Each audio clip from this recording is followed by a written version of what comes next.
With prosecutions of whistleblowers like Chelsea Manning, Edward Snowden, Thomas Drake, John Kiriakou, and several others, the Obama administration is by far the most aggressive in history when it comes to punishing leaks. But is there a double standard when it comes to who is punished and who walks free? That's the question being raised after a lenient plea deal for David Petraeus, the retired four-star general and former head of the CIA. Unlike the others, Petraeus did not release information to expose perceived government wrongdoing. Instead, he gave classified material to his mistress, Paula Broadwell, who was also writing his biography. Petraeus let Broadwell access his CIA email account and other sensitive material, including the names of covert operatives in Afghanistan, war strategy, and quotes from White House meetings. Petraeus then lied to the FBI, telling investigators he never gave Broadwell any classified information. After an investigation that raised eyebrows for its slow pace, the FBI and federal prosecutors recommended felony charges.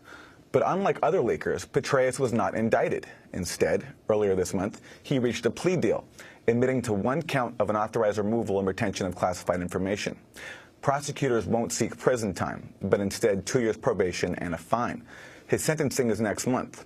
Meanwhile, after being forced to resign in 2012, Petraeus remains an administration insider, advising the White House on the war against ISIS. I think the two-tier justice is simply that if you are powerful or politically connected, you can leak regularly with impunity. And we've seen that because the top 3 past CIA directors, including Leon Panetta, including General David Petraeus, including Brennan, have all leaked covert identities and suffered no consequence for it.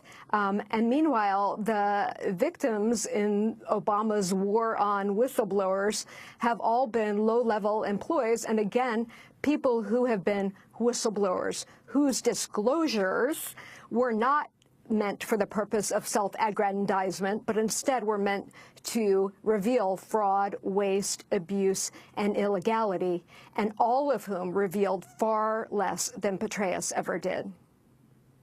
What about the use of the Espionage Act against some of your clients? With using that law, they can't mount a defense that takes into account their intent. I imagine when investigators and prosecutors were looking into the case with Petraeus, they took into account what his intent was, which is to give material to his girlfriend. But someone like Edward Snowden can't mount the same defense. It makes no difference, according to the Espionage Act, whether he gave documents to journalists versus whether he had given them to a foreign intelligence agency, which, of course, he did not do. That's exactly right. The Espionage Act is effectively a strict liability offense, meaning that you can raise no defense. It does not matter whether you were leaking secrets to a foreign enemy for profit or whether you were giving information to journalists in the public interest to give back to the people who have a right to know what's been done in their name. And the fact that the Espionage Act has been used on Tom Drake and John Kiriakou, on Edward Snowden, Stephen Kim, Jeffrey Sterling, Chelsea Manning, Shimei Leibowitz, to suddenly have Petraeus charged under a completely different law just smacks of hypocrisy.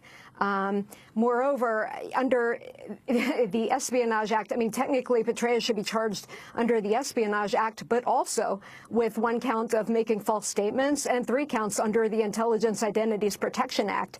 And instead, he's not charged under the Espionage Act, and in fact, he's not charged or indicted at all. He's able to strike a sweetheart plea deal under Section 1924, which is far more lenient, far less punitive, and under which he is able to mount a defense unlike any of the people that I've represented.